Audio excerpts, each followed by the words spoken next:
দুই বন্ধু, কমল ও তপন। তারা অফিসে কাজ শেষ করে বাড়িতে যাওয়ার জন্য রেডি হয়ে গেল। এদিকে আষাঢ় মাস, তার উপর বাইরে অনবরত বৃষ্টি পড়েই চলেছে। তারা কিছুক্ষণের মধ্যে ছাতা নিয়ে বাড়ির উদ্দেশ্যে বেরিয়ে পড়ল।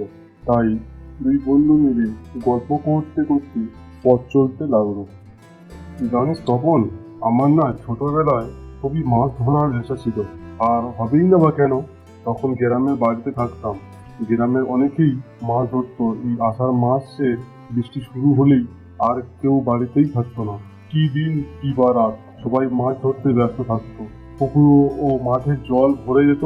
মাঠে তখন পুকুরে সব মাছ উঠে চলে আসতো। আর সেই সব মাছের নেশায় কোনো কোনো দিন স্কুল বন্ধ করে মাছ ধরার নেশায় ডুবে থাকতাম আমি। কিন্তু এখন আর হয় না রে। শহরে এসে অফিসের কাজে আটকে গেলাম। এখন তো আমি বাবুয়ানা হয়ে গেছি। আর কি করবি বল, সময়ের সাথে সাথে সবকিছু পরিবর্তন হয়ে যায় রে। ও নিয়ে আর তুই চিন্তা করিস না। তাড়াতাড়ি চল দেখি, ওইদিকে বৃষ্টি ক্রমশ বাড়ছে। কোনো রকম বাড়িতে পৌঁছালে হয়। তার উপর বকুলপুরের শ্মশানে পেতে যেতে হবে। কি জানি কপালে কি আছে। আর চল চল, তাড়াতাড়ি চল দেখি। বলে তারা তাড়াতাড়ি পা চালালো। এদিকে বৃষ্টির সাথে ক্রমশ হাওয়া বইতেও শুরু করেছে। পরিবেশটা আজ কেমন যেন থমথমে ভাব হয়ে আছে। ওই শ্মশানের দিক থেকে বলতে না বলতে তারা এসে পৌঁছালো ওই শ্মশানের কাছে। তারা শ্মশানের কাছেই আসতেই শুনতে পেল শ্মশানের সেই চালা ঘর থেকে একটা মহিলার কান্নার শব্দ। তারপর তখন দেখ দেখ ওই দিক থেকে কোনো মহিলার কান্নার শব্দ এলো মনে হয়। চল গিয়ে দেখি, এই বৃষ্টি বাদলের দিনে কোনো মহিলা হয়তো বিপদে পড়েছে। চল আমরা গিয়ে দেখি, যদি তাকে একটু সাহায্য করতে পারি।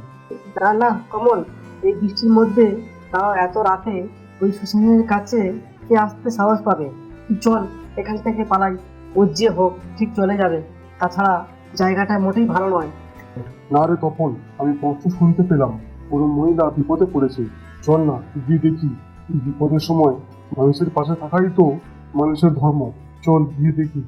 তখন কমল ও তপন ওই শব্দ অনুসরণ করেই সেই দিকেই গেল। সেখানে গিয়ে তারা দেখলো না, ওখানে কেউ নেই। এবং সেই কান্নার শব্দ ও কোথায় যেন মিলিয়ে গেল। তখন তারা কি ভয় পেয়ে গেল এবং সেখান থেকে তারা দৌড়ে পালিয়ে গেল। তারপর কমল রাতে খাওয়া দাওয়া শেষ করে বিছানায় ঘুমিয়ে পড়ল। সন্ধ্যার ওই ঘটনার কথা সে বাড়ির কাউকে জানালো না। পরদিন সকালে শোনা গেল যে বকুলপুরের শ্মশানের পাশে গ্রামের আরাধনের ছিন্ন ভিন্ন দেহ মরে পড়ে আছে। সেটা কমল শোনা মাত্র সে সেখানে গেল। সেখানে গিয়ে সে দেখল আরাধনের দেহকে ঘিরে গ্রামের মোড়ল সহ আরো অনেক লোকজন এসে জড়ো হয়েছে। সেই সাথে তার আগের দিনের ঘটে যাওয়ার ঘটনার কথা মনে পড়ল। তাহলে কি বুঝলি কালীপদ, কে বা কারা এইরকম নির্মম কাণ্ড ঘটালো বলতো দেখি? আর এ কোনো মানুষের কাজ হতে পারে না, তাও এই শ্মশানের কাছে। আগে হ্যাঁ কর্তামশাই, আমিও তাই ভাবছি। এ কোনো মানুষের কাজ হতে পারে না। এ নিশ্চয়ই কোনো আত্মারই কাজ হবে। তাহলে কি মায়ার আত্মা আবার ফিরে এলো? তবে সবাই শোন, আজ সন্ধ্যায় বটগাছ তলায় তোমরা এসো কেমন? এ ব্যাপারে কিছু কথা বলার আছে। তারপর গ্রামের সবাই মিলে হারাধনের দেহ সৎকার করে এলো এবং সন্ধ্যায় মরণের কথা অনুযায়ী সবাই এসে বটগাছের তলায় উপস্থিত হলো। তারপর মরণ মশাই বলতে শুরু করলো। তখন হঠাৎ কমল কিছু বলে উঠতে গেলে সবাই চুপ করে কমলের ঘটে যাওয়া আগের দিনের ঘটনাটা মরণ সহ সবাই শুনল। তার শুনে মরণ পড়ল। তবে সবাই শোন, আজ থেকে প্রায় 5 বছর আগেকার ঘটনা। বিমলের মেয়ে মায়া তখন সবে এই 15 পেরিয়ে 16তে পা দিয়েছে। মামরা বিমলের মেয়ে বাবার কাছেই বড় হয়। বাবার বড় আদরের মেয়ে ছিল মায়া। বিমলও তার মেয়েকে খুব খেয়াল রাখত। কিন্তু একদিন কি হলো, সেদিন বাড়িতে খাবার জল না থাকায় মায়া তার বাবা বিমলকে বলে চলে গেল জল নিয়ে আসতে ওই জঙ্গলের পাশে দিঘির পুকুর থেকে। বাবা, বাড়িতে এতটুকু জল নেই যে তোমার খেতে দেব।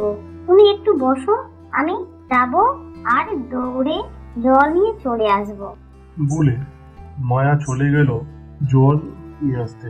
জঙ্গলের পাশে দিঘির পুকুর থেকে জল নিয়ে ফেরার সময় কিছু পাড়ার গুন্ডা ও বদমাস ছেলে মিলে মায়ার পথ আটকে ধরলো আর তার সাথে নোংরামো কাজ করতে শুরু করলো।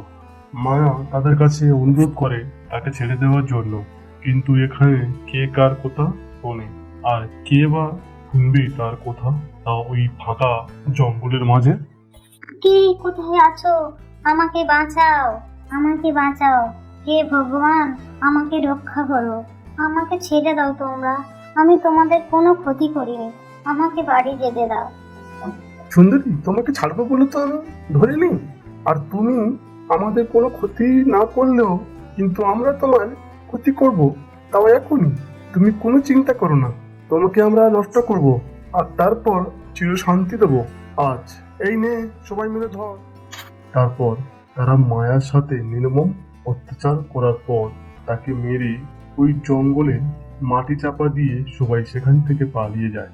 আর অন্যদিকে মায়ার বাবা বিমল মেয়েকে বাড়িতে না ফেরায় দেখে সে সব জায়গায় খুঁজে বেড়ায় এবং কোথাও দেখতে পায় না। শেষে মেয়ের শোকে বিমলও একদিন মারা যায়। তারপর মায়ের আত্মা ফিরে এলো, যারা তার উপরে নির্মম অত্যাচার করেছিল তাদের এবং গ্রামের পুরুষ মানুষদের প্রতি রাতে একজন করে মারতে থাকে। এভাবে একদিন সন্ধ্যাবেলায় নরেন্দ্র বাজার থেকে বাড়িতে ফিরছিল এবং তার ফিরতে একটু রাত হয়ে গিয়েছিল। সেই বকুলপুরে শ্মশানের কাছে আসতেই তার সাথেও একই ঘটনা ঘটল। সে সেই মহিলার কণ্ঠে কান্না শুনে ওই শ্মশানের ঘরের দিকে যেতে থাকলো। সে ওই শ্মশানের চালা ঘরের দিকে গেল আর বলল, কে ওখানে? কে কাঁদছে? ওখানে তোমার কি হয়েছে? তুমি কোথায়? তোমাকে দেখতে পাচ্ছি না কেন? তখন হঠাৎ মায়ার আত্মা তার সামনে স্পষ্ট হলো। তোদের কাউকে আমি ছাড়বো না। তোরা পুরুষ মানুষ নামে কুলাঙ্গার। তোদের জন্য আজ আমার এই অবস্থা। না, আমাকে ছেড়ে দাও, আমি তোমার কোনো ক্ষতি করিনি, আমায় ছেড়ে দাও।